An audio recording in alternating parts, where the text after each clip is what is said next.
US જતા કે પછી ત્યાં જ રહેતા અમુક ઇન્ડિયન્સ પોતાને હોશિયાર અને અમેરિકાના ઓફિસર્સને ડફોડ સમજતા હોય છે. અમેરિકાની પોલીસનો વ્યવહાર ઘણો સારો હોવાથી આપણા અમુક દેશીઓ તેનો ભરપૂર ફાયદો પણ ઉઠાવતા હોય છે, પણ ક્યારેક હોશિયારી કરવા જતાં તેમને લાંબા ફસાવાનો પણ વારો આવતો હોય છે. આવો જ એક કિસ્સો વિઝિટર વિઝા પર અમેરિકા પહોંચેલા એક ગુજરાતી સાથે થયો હોવાનું આ ગુજરાતને જાણવા મળ્યું છે, જેને એરપોર્ટ પરથી જ પાછો મોકલવામાં આવ્યો અને સાથે જ તેના 10 વર્ષના વિઝિટર વિઝા પણ રદ કરી દેવાયા. આ ઘટનાથી માહિતગાર એક શખ્સના જણાવ્યા અનુસાર મૂળ ઉત્તર ગુજરાતનો અને અમદાવાદમાં રહેતો આ યુવક થોડા સમય પહેલાં શિકાગો એરપોર્ટ પર લેન્ડ થયો હતો. તેની પાસે વેલિડ વિઝિટર વિઝા હતા. જોકે ઇમિગ્રેશન ક્લિયરન્સ દરમિયાન તેને ઓફિસર દ્વારા પૂછાયેલા એક સવાલનો ઉડાઉ જવાબ આપવાનો પ્રયાસ કર્યો, તેમજ તે ફસાઈ ગયો હતો. વિઝિટર વિઝા પર યુએસ ગયેલા આ શખ્સનો ઈરાદો આમ તો ત્યાં જ રહી જવાનો હતો, પણ તેના પ્લાનનો અણસાર ઇમિગ્રેશન ઓફિસરને ગણતરીની મિનિટોમાં જ આવી ગયો હતો. થયું કે કેવું હતું કે આ યુવકે પત્ની અને પોતાના 2 બાળકો એટલે કે આખી ફેમિલી સાથે વિઝિટર વિઝા લીધા હતા, પણ અમેરિકા તે એકલો જ પહોંચી ગયો હતો. તેની ગણતરી કંઈક એવી હતી કે પોતે પહેલાં પહોંચી જાય અને યુએસમાં બધું સેટલ કરી લીધા બાદ પત્ની અને બાળકોને પણ બોલાવી લેવાશે. તેમની પાસે પણ વિઝિટર વિઝા હોવાથી તેમને અમેરિકા પહોંચવામાં કશો જ વાંધો નહીં થાય તેવું આ શખ્સે ધારી લીધું હતું. પણ શિકાગો એરપોર્ટ પર ઇમિગ્રેશન ઓફિસર દ્વારા પૂછાયેલા એક સવાલે તેનો આ દાવ ઊંધો પાડી દીધો હતો. ઇમિગ્રેશન કાઉન્ટર પર તેની હિસ્ટ્રી ચેક કરવામાં આવી ત્યારે ઓફિસરને જાણ થઈ હતી કે આ પેસેન્જરે આખી ફેમિલી સાથે અમેરિકા આવવા માટે વિઝા લીધા છે, પણ પોતે એકલો જ અહીં પહોંચ્યો છે. ત્યારબાદ તેને પૂછવામાં આવ્યું હતું કે તમારો પ્લાન તો ફેમિલી સાથે અમેરિકાની ટ્રીપ કરવાનો હતો, તો પછી હાલ તમે એકલા જ કેમ આવ્યા છો? આ ગુજરાતીને તેના એજન્ટે એરપોર્ટ પર કયા સવાલોના શું જવાબ આપવાના છે તે બધું જ શીખવાડી રાખ્યું હતું, પણ અચાનક જ કોર્સ 12નો સવાલ પૂછાતા તેને પરસેવો વળી ગયો હતો. જોકે જેમ તેમ કોન્ફિડન્સ બતાવી તેને ભાંગે તૂટ્યા ઇંગ્લિશમાં ઓફિસર આગળ ગલ્લા તલ્લા કરી પોતે કેમ એકલો આવ્યો છે તેની ચોખવટ કરવાનો પ્રયાસ કર્યો હતો, પણ તે પોતે શું બબડી રહ્યો છે તેનું પોતાને જ ભાન નહોતું અને તેના બહાના સાંભળીને ઓફિસરે પણ તેને વચ્ચેથી જ અટકાવીને જણાવી દીધું હતું કે તમને અમેરિકામાં એન્ટ્રી નહીં મળી શકે. પોતાના પ્લાન પર પાણી ફરી વળ્યું છે તેનું ભાન થતાં જ આ ગુજરાતીએ સોરી અને પ્લીઝ કહી પોતાને એન્ટ્રી આપવા માટે ઓફિસરને રિક્વેસ્ટ કરી હતી, પણ તે 1-2 થવા તૈયાર નહોતો થયો.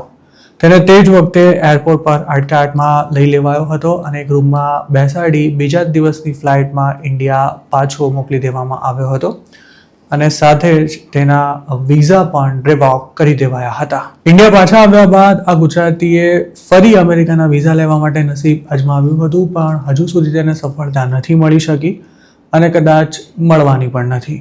તેવી જ રીતે તેની પત્ની અને 2 બાળકો પાસે તો વેલિડ વિઝિટર વિઝા હોવા છતાં પણ હવે તે કશાય કામના નથી રહ્યા, કારણ કે તેમણે પણ જો અમેરિકામાં પગ મૂક્યો તો તેમને આ જ રીતે પાછા મોકલવામાં આવશે તે લગભગ નક્કી છે.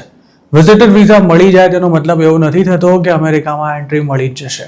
વર્ષે દહાડે અનેક વિઝિટર વિઝા હોલ્ડર્સને એરપોર્ટ પર અમુક સવાલો પૂછ્યા બાદ તેમને ત્યાંથી જ પાછા મોકલી દેવામાં આવે છે અને અમુક કેસમાં તો તેમના વિઝા પણ રિવોક કરી દેવાય છે.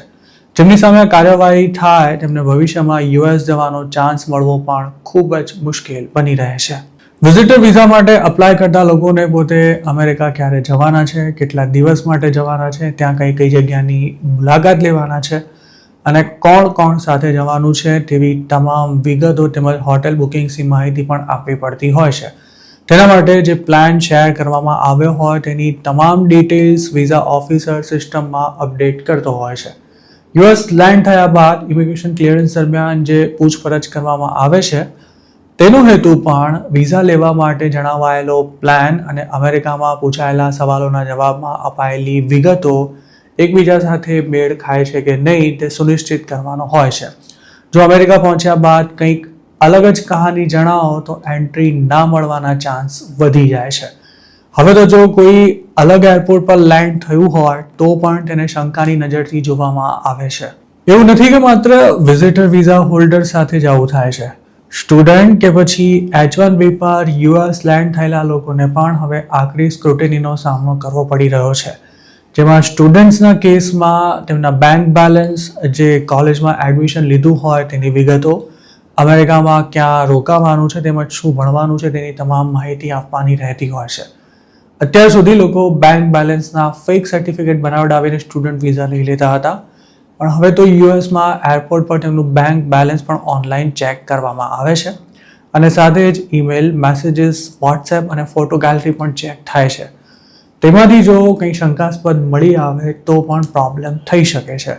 તેવી જ રીતે H1B વાળા પણ ક્યાં જોબ કરવાના છે, કયા પ્રોજેક્ટમાં કામ કરવાનું છે, આ પ્રોજેક્ટ ક્યાં સુધી ચાલવાનો છે અને ઇન્ડિયામાં શું કરતા હતા તેનો તમામ રેકોર્ડ ચેક કરવામાં આવે છે અને તેને લગતા અનેક પ્રકારના સવાલો પણ પૂછાય છે. નોન ઇમિગ્રન્ટ વિઝા પર અમેરિકા આવનાર ઓવરસ્ટે થવા સિવાય બીજી કોઈ રીતે, મતલબ કે મેરેજ કરીને યુએસમાં સેટલ થવા નથી માંગતા તે વાતનું પણ ખાસ ધ્યાન રાખવામાં આવતું હોય છે. જો આવી કોઈ શંકા જાય તો પણ જે તે ઇમિગ્રન્ટને વેલિડ વિઝા પર પણ એન્ટ્રી આપવાનો ઇનકાર કરી શકાય છે. તો બીજી તરફ એ વાત પણ સાચી છે કે નોન ઇમિગ્રન્ટ વિઝા પર યુએસ જઈ ક્યારે પાછા ન આવતા ઇન્ડિયન્સની સંખ્યા ઘણી જ સારી એવી છે અને ઘણીવાર જેનો આવો કોઈ ઈરાદો ન હોય તેવા લોકો પણ લેવા દેવા વિનાના અંટાઈ જતા હોય છે. અમેરિકા આવવાના ઈરાદા પર માત્ર સવાલો પૂછીને કે પછી રેકોર્ડ્સ ચેક કરીને જ શંકા કરાય છે તેવું પણ નથી. ક્યારેક તમારા લગેજમાંથી નીકળેલી અમુક વસ્તુઓ જોઈને પણ ઓફિસર તમારા પર શંકા કરી શકે છે. જો કોઈ ચાલુ વિઝા પર રી એન્ટ્રી લેતું હોય તો પણ તેની હિસ્ટ્રીના આધારે કે પછી ફોન ચેક કર્યા બાદ તેની સામે એક્શન લેવાઈ શકે છે. ઘણા ઇન્ડિયન સ્ટુડન્ટ્સને આ જ કારણસર અમેરિકામાં બીજી વાર એન્ટર થવા દેવામાં નથી આવતા હોતા. આ ઉપરાંત જો કોઈ બેબી પ્લાનિંગ સાથે અમેરિકામાં એન્ટર થવા માંગતું હોય તો પણ તેમના વિઝા રિવોક કરી તેમને પાછા મોકલવામાં આવે છે, જેના માટે અમેરિકાના પ્રેસિડેન્ટે હાલમાં આજે એક એક્ઝિક્યુટિવ ઓર્ડર પર સાઇન પણ કરી છે. અમેરિકા જતા એક પેસેન્જરને આ પ્રકારે પૂછપરછ કરાય કે પછી તેમના પર શંકા કરવામાં આવે તેવું જરૂરી નથી. ઇમિગ્રેશન કાઉન્ટર પર અટકાવાયેલા પેસેન્જરના હાવભાવ જોઈને જ ઓફિસરને તેના યુએસ આવવાના ઈરાદાનો થોડો ઘણો અણસાર આવી જતો હોય છે. તેમાં હાલની સરકારની ઇમિગ્રેશન પોલિસી ખૂબ જ કડક હોવાથી નોન ઇમિગ્રન્ટ વિઝા પર આવેલો કોઈ શખ્સ ત્યાં જ ન રોકાઈ જાય તે સુનિશ્ચિત કરવા માટે ઇમિગ્રેશન ઓફિસર્સ કોઈ કચાશ નથી રાખતા.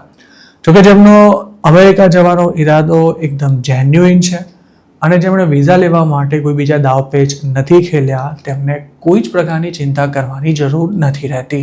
તાજેતરમાં જ અમે એક રિપોર્ટ પબ્લિશ કર્યો હતો જેમાં એક ગુજરાતી ફેમિલીને લગેજમાંથી મળેલા ઘરવખરીના સામાનને કારણે કેમ અમેરિકાથી પાછી મોકલવામાં આવી તેની વિગતવાર માહિતી આપવામાં આવી હતી.